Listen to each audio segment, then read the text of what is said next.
এরপরে এনে দিলাম একটা গান, ওই যে ছোটো গুলিওয়ালা পিস্তলওয়ালা গান, ওইটা লোড করে গুলি করলে গুলি লাগে। তাই আমি ভাবছি ছোটো মানুষ তো লোড আর করতে পারবে না, এনে দিলাম। একদিন দেখলাম আমি লুঙ্গি পরে দাঁড়ায় আছি, আমার ছেলে আমার দিকে গুলি দিয়ে তাকায় আছে। ওর হাতের নিশানা আমার স্পর্শকাতর জায়গায়। আমি তো জানি লোড করে নাই, মারে দে, ও মেরে দিল। আমি ওয়াও করে কইলাম, তোর বাবারে কি আর বাবা হতে দিবি না?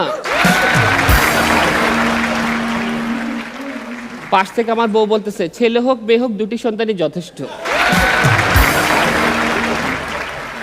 যাক, তারপরও আমাদের সবার, আমিন ভাই, আমাদের সবার উচিত বউকে ভালোবাসা। হ্যাঁ, এটা শুনো, বউকে অনেক ভালো, সেটা জারি হোক। আমার কথা হচ্ছে অংশগ্রহণটাই মুখ্য বিষয়, শান্তিত্ব থাকবেই। তা আমি এরকম ইনশাল্লাহ কোনো ছাড়ি নাই, মোটামুটি হাতে 8-10টা একটা লাইনে আছে সব।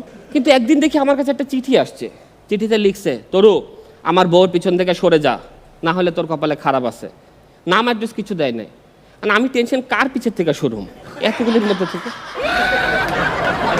তা এরপরও দেখেন আগের মতো যে একটা রিলেশন বিয়ের পর না, সেই সম্পর্কটা কিন্তু 8-10 বছর লাগে আর ভাল লাগে না।